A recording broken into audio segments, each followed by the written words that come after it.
तूने सिर्फ मेरी जान नहीं ली सोनम, तूने उन कस्मों का गला घोंटा है जो फेरे लेते वक्त खुद भगवान के सामने खाई थी। मेघालय की वादियों में जब एक पत्नी ने कहा, खत्म कर दो इसे, वो बस 3 शब्द नहीं थे। वो शब्द नहीं थे, वो हथियार थे, जो न केवल एक इंसान की छाती चीर गए, बल्कि उस रिश्ते को चीर गए जिसे हम सब शादी कहते हैं। ये सिर्फ एक मर्डर नहीं था, ये उस विश्वास का जनाजा था जो दुल्हन के कंगन में बंधा होता है। ये वो धोखा था जो मंडप की अग्नि के चारों ओर 7 फेरे लेते वक्त दिया गया एक एक वचन जला गया। और उस दिन प्रेम, विवाह, 7 फेरे सब शर्मिंदा थे। राजा रघुवंशी, एक सीधा साधा नौजवान जिसने अपनी दुनिया बसाई थी एक लड़की के इश्क में। उसे क्या पता था कि जिस लड़की को वो अपनी किस्मत समझकर लाया है वही उसकी मौत की स्क्रिप्ट लिख रही थी। उसकी पत्नी सोनम, जिसने शादी के महज 9 दिन बाद अपने पति को मौत की नींद सुलाने का प्लान बना लिया। क्या ये प्यार था या प्यार की आड़ में एक खौफनाक प्लॉट? 23 मई 2025 मेघालय की वादियों में राजा की लाश मिली, गोली से छलनी। लेकिन गोली किसी अजनबी की नहीं थी, वो प्लानिंग थी सोनम की, उसी पत्नी की जो उसकी बाहों में सजी थी कुछ ही दिन पहले। ये कोई एक्सीडेंट नहीं था, यह एक ऑपरेशन था, ऑपरेशन हनीमून।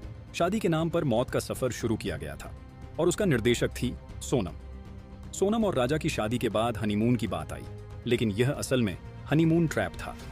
सोनम ने राजा को कामाख्या देवी के दर्शन के लिए गुवाहाटी भेजने की योजना बनाई, लेकिन इस यात्रा में भक्तिभाव नहीं बल्कि साजिश की बू थी। राजा को बिना उसकी मर्जी के टिकट करवाए गए। दूसरी ओर सोनम ने अपने प्रेमी राज को शवाहा और 3 सुपारी किलर आकाश, आनंद और विशाल के ट्रेन टिकट्स करवाए। दोनों यात्राएं एक ही मंजिल पर खत्म होनी थी, राजा की मौत। शिलांग की उस सुबह में जब पहाड़ों की चुप्पी चीखों से टूटी, राजा को गोली मार दी गई। उसके शव के पास वो हाथ नहीं थे जो उसके शव को सहला सके, क्योंकि वही हाथ खून में डूबे हुए थे। वही हाथ जो शादी के मंडप में हाथों में हाथ डालकर 7 जन्मों तक साथ निभाने का वादा कर रहे थे। हत्या के बाद सोनम बहुत शांत थी। वो इंदौर लौटी। उसने राजा की मां को फोन कर कहा, मां, आज उपवास है। लेकिन सच्चाई यह थी कि वो उपवास नहीं था, वो मौत का भोज था। जिस दिन एक मां बेटे के लिए व्रत रख रही थी, उसी दिन उसकी बहू अपने प्रेमी के साथ जश्न मना रही थी। मेघालय पुलिस को जब शक हुआ तो उन्होंने ऑपरेशन हनीमून की शुरुआत की।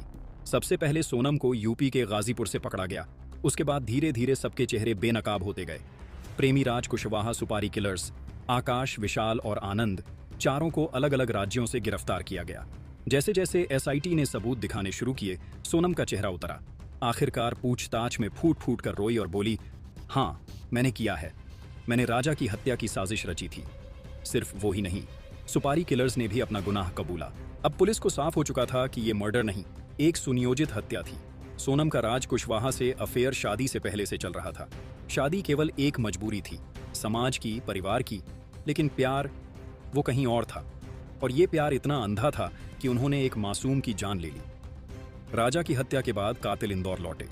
सोनम 2 दिन बाद वहां से यूपी पहुंची ताकि अपनी मासूमियत का नाटक कर सके। लेकिन हकीकत पकड़ी गई। उसके 2 मोबाइल नंबर, अलग अलग tickets, camera footage, call records, सबने उसकी कहानी खोल दी। अब सवाल उठता है, क्या शादी अब सुरक्षा नहीं देती?